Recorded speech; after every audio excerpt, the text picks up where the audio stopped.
नमस्कार, सुप्रभात बुलेटिनमध्ये मी तेजल नागरे तुम्हा सर्वांचं स्वागत करते आणि बुलेटिनच्या सुरुवातीला आज बातमी आहे लाडकी बहीण योजनेसंदर्भातली। मुख्यमंत्री लाडकी बहीण योजनेच्या अपात्र लाभार्थींची संख्या वाढण्याची शक्यता आहे। राज्यभरामध्ये सुरू असलेल्या छाननी प्रक्रियेनंतर येत्या काळामध्ये 40 लाख महिला अपात्र ठरण्याची शक्यता वर्तवली जाते। सरकारने लाडकी बहीण योजनेसाठी नवीन निकष लागू केले असून पात्र महिलांनाच योजनेचा लाभ मिळावा यासाठी सरकारकडून आता कठोर पावलं उचलली जाणार आहेत। ज्या महिला विविध सरकारी योजनांचा लाभ घेतात आणि ज्यांचं उत्पन्न 2.5 लाखांहून अधिक आहे त्यांचा या योजनेतून आता नाव हटवलं जाणार आहे। लाडकी बहीण योजनेसाठी आता निकषांची कडक पडताळणी होत असल्याचं चित्र आपण पाहतोय।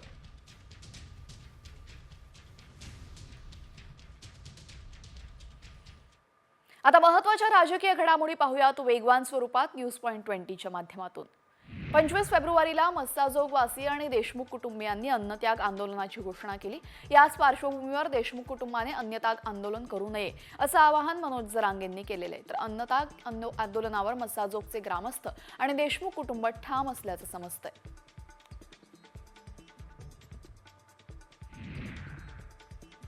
मराठा आंदोलक मनोज जरांगे पाटील यांनी मंत्री धनंजय मुंडेंवर आरोप केलेत। चार्जशीटमध्ये छेडछाड होण्याची शक्यता आहे, यात मुंडे यांचा हात आहे आणि त्यांना टोळ्या सांभाळण्याचा नाद आहे असा आरोप जरांगेंनी केलाय।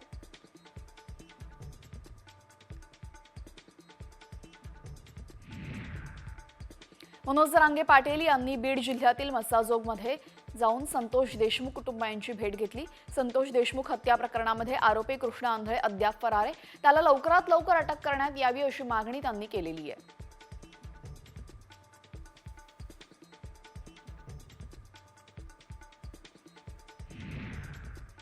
उपमुख्यमंत्री एकनाथ शिंदेंना भाजपानं आणखीन एक धक्का दिलेला आहे। पंढरपुरामध्ये दर्शन मंडप आणि स्कायवॉकच्या बांधकामाचं 229 कोटींचं टेंडर रद्द करण्यात आलेलं आहे। माजी मुख्यमंत्री एकनाथ शिंदेंनी दर्शन मंडप आणि स्कायवॉकच्या कामाला मंजुरी दिली होती, मात्र आता या निर्णयाचा शिंदेंना मोठा धक्का बसलाय।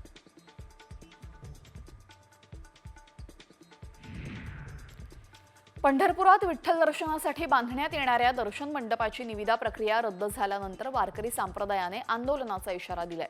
एकनाथ शिंदेंनी वारकरी हितासाठी घेतलेला निर्णय जर कोणी रद्द करत असेल तर ते वारकरी म्हणून आम्ही खपवून घेणार नाही असा इशारा धर्मवीर आध्यात्मिक सेनेनं दिलेला आहे।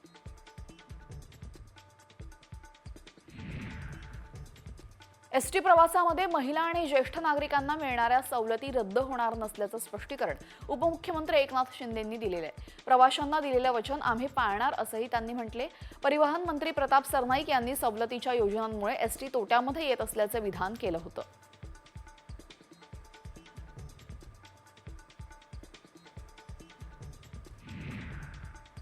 आमदार सुधीर मुनगंटीवारांनी मंत्रिपद न मिळाल्याने पुन्हा एकदा नाराजी व्यक्त केलेली आहे। चंद्रपूर येथील फ्लाइंग क्लबच्या उद्घाटन कार्यक्रमामध्ये मुनगंटीवार यांनी मेरी कुर्सी छीनी गई है असं म्हटलेलं आहे। त्यानंतर उपस्थितांमध्ये एकच हशा पिकला।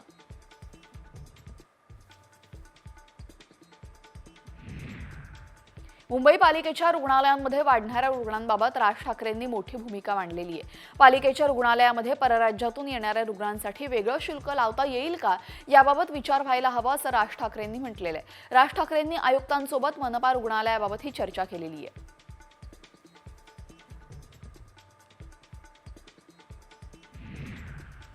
विकिपीडियावर टाकलेला तो मजकूर हा षडयंत्राचा भाग असल्याचा आरोप खासदार अमोल कोल्हेंनी केलेला आहे। छावा चित्रपट प्रदर्शनावेळी लोक नेटवरून माहिती गोळा करतील ही बाब हेरून छत्रपती संभाजी महाराजांच्या बदनामीसाठी काही लेखकांकडून जाणून बुजून तसा मजकूर विकिपीडियावर टाकण्यात आल्याचा दावा कोल्हेंनी केलेला आहे।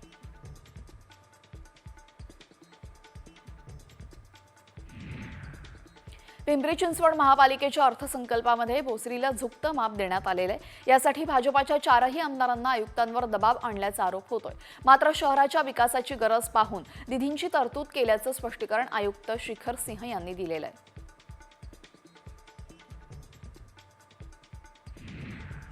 इतिहासाला काल्पनिक मांडणाऱ्या स्वरा भास्कर हिला लाज वाटली पाहिजे असं हल्लाबोल आमदार संजय गायकवाडांनी केलेला आहे। मुघल पोर्तुगीज यांच्या गुलामगिरीचा सामना करताना हजारो महिलांची इज्जत लुटली गेली, तर महिलांना इतिहासाबाबत अपशब्द बोलणाऱ्या या महिलेचं थोबाड फोडलं पाहिजे असं देखील गायकवाड म्हणालेत।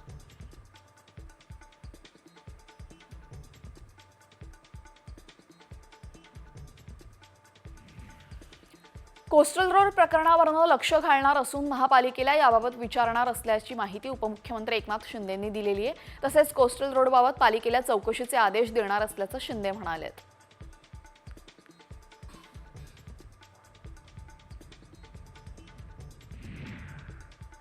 मिंधे आणि त्यांचे लाडके कंत्राटदार रस्त्यावरचा मलिदा खाण्यामध्ये पटाईत असून कोस्टल रोडवरील पॅचवर्क हे त्यांचंच ढळढळीत उदाहरण असल्याचं त्यांनी म्हटलेलं आहे। आदित्य ठाकरे यांनी शिंदेंवर हल्लाबोल केला असून आदित्य ठाकरेंनी तसं ट्विट करत कोस्टल रोडवरील तड्यांबाबत भाष्य केलेलं आहे।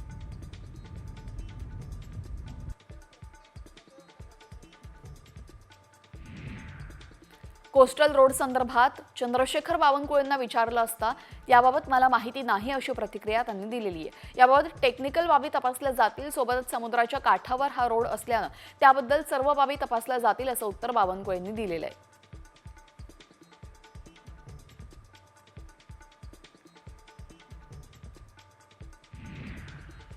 ठाणे महानगरपालिकेने रस्त्यावरील अनधिकृत बांधकाम हटवायला सुरुवात केलेली आहे। पाचपाखाडी परिसरातील पालिका मुख्यालयासमोरील 2 आईस्क्रीमच्या गाड्यांवर कारवाई करण्यात आली। पालिकेच्या अतिक्रमण विभागाने शहरातील मध्यवर्ती ठिकाणी ही कारवाई केलेली आहे।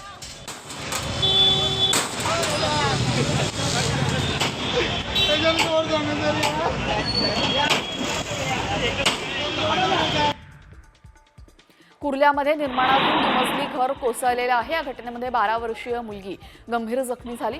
अनिशा रामचंद्र झुकली असं या मुलीचं नाव असून ही मुलगी तिच्या आजीसोबत क्लासला जाण्यास निघाली होती। यावेळेस डागडुजी सुरू असलेलं दुमजली घर कोसळले। यामध्ये मुलगी गंभीर जखमी झाली आहे।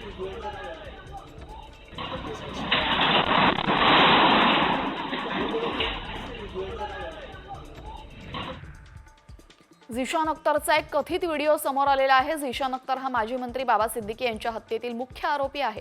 यामध्ये झिशान अख्तर परदेशातून पळून गेल्याचा दावा करतोय, तर यासाठी पाकिस्तानामध्ये राहणारा माफिया डॉन फारुख खोखरचा राईट हँड शाहजाद भट्टीने मदत केल्याचा दावा करण्यात आलेला आहे।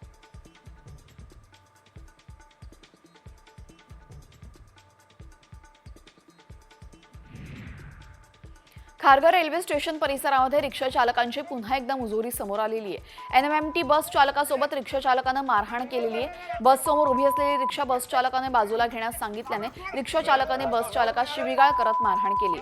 मुजोर रिक्षा चालकाविरोधात गुन्हा दाखल करण्यात आला।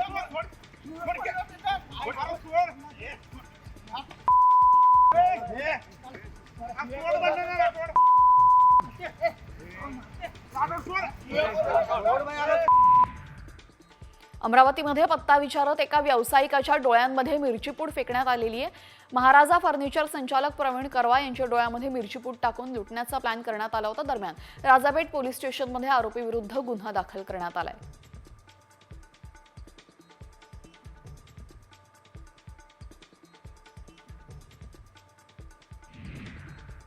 शिर्डीमध्ये भिक्षेकरांविरोधात मोहीम सुरू करण्यात आलेली। यातील महिला भिक्षेकरांची रवानगी मुंबईतील भिक्षेकर गृहामध्ये करण्यात आली असून त्यामुळे आता मुंबईमध्ये भिक्षेकरांची संख्या वाढणार का अशी भीती व्यक्त केली जाते।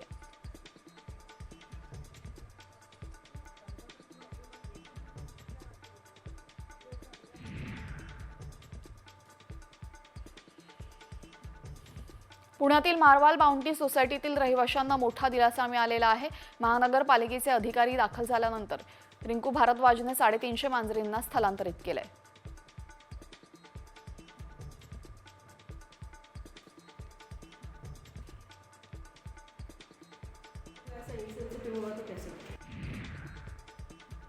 न्यू इंडिया कॉर्पोरेटिव्ह बँक घोटाळा प्रकरणी बँकेच्या माजी सीईओ अभिमन्यू सुरेंद्र मोहनला अटक करण्यात आलेली आहे। 122 कोटींच्या घोटाळा प्रकरणी आर्थिक गुन्हे शाखेकडनं ही तिसरी अटक आहे।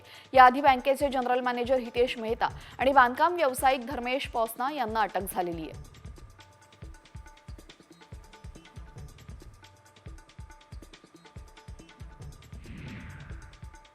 प्राप्तिकर विभागाने पुणे महापालिकेच्या कर्मचाऱ्यांकडून टीडीएसचा तसंच आधार आणि पॅन लिंक न केल्याने त्यांचा दंड वसूल करण्यास सुरुवात केलेली आहे। त्यामुळे आता कर्मचाऱ्यांचं धाबं दणाणलेलं आहे। दंड वसूल करू नये तसंच महापालिका प्रशासनाने पगार अडवू नये अशी मागणी पीएमसीच्या एम्प्लॉईज युनियनने केलेली आहे।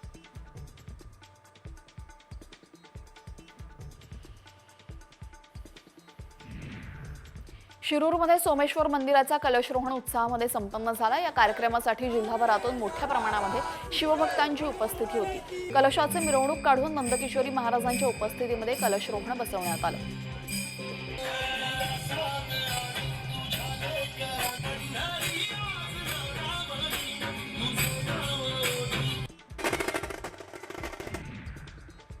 कुंभमेळ्यासाठी पश्चिम रेल्वेच्या 125 विशेष गाड्यांमधून जवळपास 1,65,00,000 अधिक यात्रेकरूंनी प्रवास केलेला आहे। यात्रेकरूंना सुविधा मिळावी यासाठी पश्चिम रेल्वेनं विशेष गाड्यांचं नियोजन केलेलं आहे। यात्रेकरूंची सुरक्षा तसेच सोयीस्कर प्रवासासाठी रेल्वे प्रशासन कार्यरत असल्याचं पश्चिम रेल्वेनं सांगितलेलं आहे।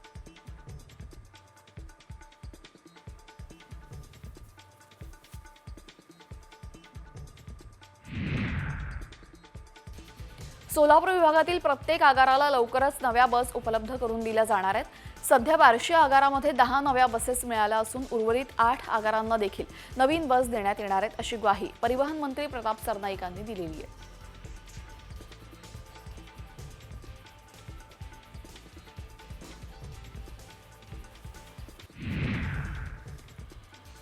माणिकराव कोकाटे यांनी शेतकऱ्यांबाबत केलेल्या वक्तव्याविरोधात संतप्त झालेल्या स्वाभिमानी शेतकरी संघटनेनं आंदोलनाचा इशारा दिला होता। त्याच पार्श्वभूमीवर कोल्हापूरच्या शासकीय विश्रामगृहाबाहेर पोलिसांचा कडक बंदोबस्त पाहायला मिळत असून कृषी मंत्र्यांना भेटायला येणाऱ्या शेतकऱ्यांना पोलिसांनी ताब्यात घेतलेले आहे।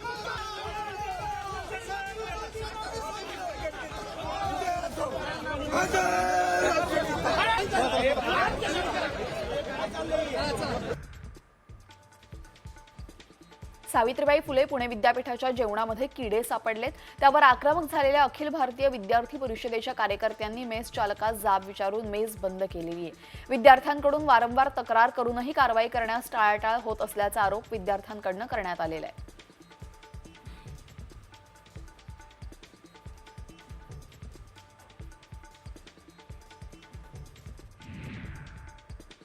वाशिमच्या मालेगावमध्ये आदिवासी आश्रमशाळेच्या साहित्याची तोडफोड करण्यात आली। मुलांना निकृष्ट दर्जाचं जेवण दिलं जात असल्याचा आरोप विद्यार्थ्यांनी केल्यानंतर विद्यार्थी संघटना आक्रमक झाली। शाळेतील माहिती कुणाला सांगितली तर मुलांना शाळेतून काढून टाकण्याची धमकी दिली जायची, अशी माहिती विद्यार्थी संघटनेनं दिलेली आहे।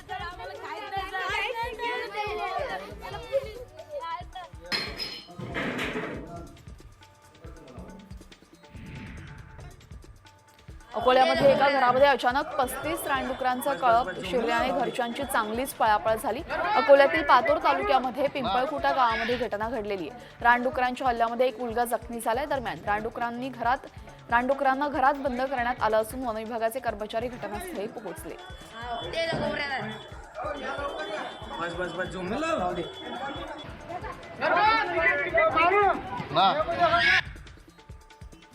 केंद्र सरकारचा बहुचर्चित रामकाल पथप्रकल्प अडचणीत येण्याची शक्यता आहे। परिसरातील काही वाड्यांचे प्रश्न प्रलंबित असल्यानं कायदेशीर अडचणी येत आहेत। दरम्यान परिसरातील काही वाडे जुने आहेत आणि पालिका प्रशासनाला ताब्यात घ्यावे लागणार आहेत। त्यामुळे आगामी 2 वर्षांमध्ये रामकाल उभारणीचे प्रशासनासमोर मोठं आव्हान आहे।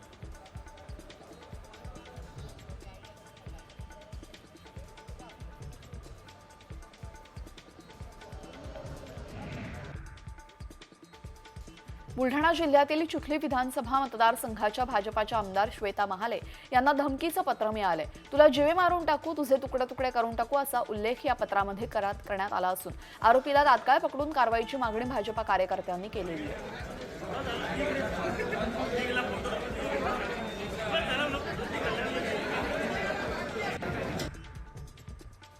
चिखलीचे भाजपा कार्यकर्ते पुन्हा आक्रमक झाले। पुणे ते नागपूर महामार्गावर चिखली इथं चक्का जाम केलेला आहे। भाजपा कार्यकर्ते रस्त्यावर बसून आंदोलन करतात। आमदार महालेंना जीवे मारण्याची धमकी देणाऱ्या आरोपीवर कारवाईची मागणी करण्यात आली।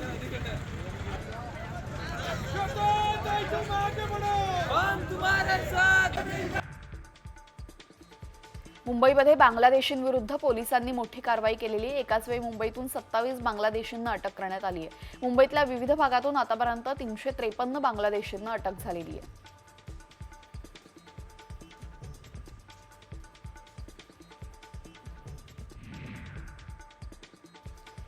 कोथरूडमध्ये गुंड गजानन मारणे टोळीची दादागिरी सुरूच आहे। केंद्रीय मंत्री मुरलीधर मोहोळ यांच्या कार्यालयामध्ये काम करणाऱ्या कर्मचाऱ्याला मारणे टोळीनं बेदम मारहाण केलेली आहे। यातील सर्व आरोपी जामिनावर सुटलेले असून या प्रकरणी तिघांना अटक करण्यात आली असून मारणेचा भाचा मात्र फरार आहे।